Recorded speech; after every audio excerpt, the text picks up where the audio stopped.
So usually I write about entertainment on my Millionaire Corner blog, but come on, what's been more entertaining these last few weeks than Donald Trump's presidential campaign run? It's right out of the Stephen Sondheim songbook. Something appealing, something appalling, something for everyone, comedy tonight.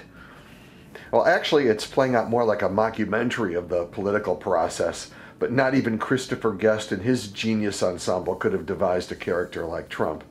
So I have a few thoughts. How excited is Darrell Hammond right about now?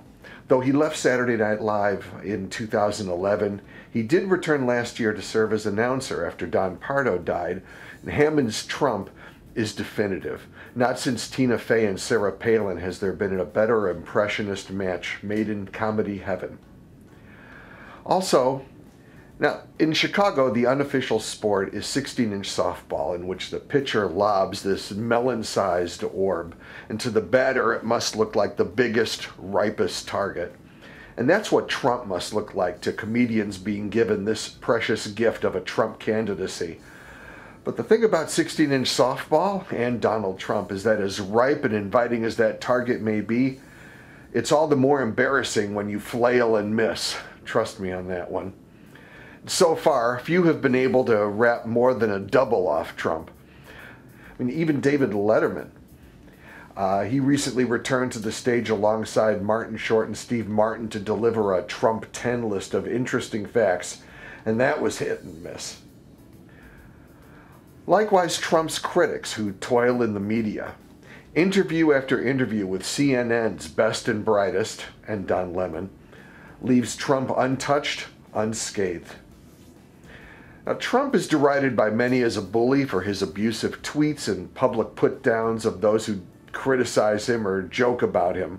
But Trump, I think, is more like Bugs Bunny, in the respect that the mayhem he causes is rarely a first strike. Now, Bugs always waited until provoked to declare.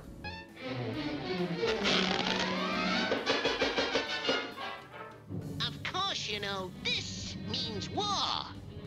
And Trump's version of war is like the Chicago way, as explained by Sean Connery in The Untouchables. Want to get Capone? Here's how you get him. He pulls a knife, you pull a gun.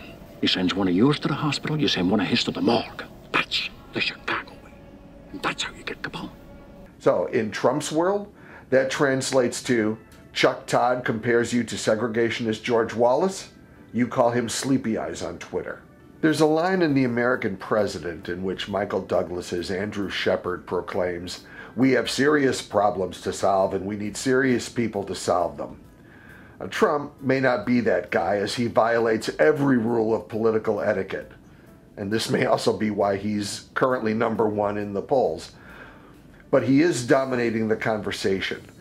Chris Christie recently complained to an interview, "Nobody in the real world asks me about Donald Trump. Nobody. But anytime I get on a media show, all anybody wants to talk about is Donald Trump." That's got to be galling. And finally, that said, and with the GOP unable to silence him and other candidates unwilling to challenge him and the media unable to pin him down, just how much fun is Donald Trump having right now? I'm Donald Liebenson. You could read my entertainment blog on Millionaire Corner. It's huge.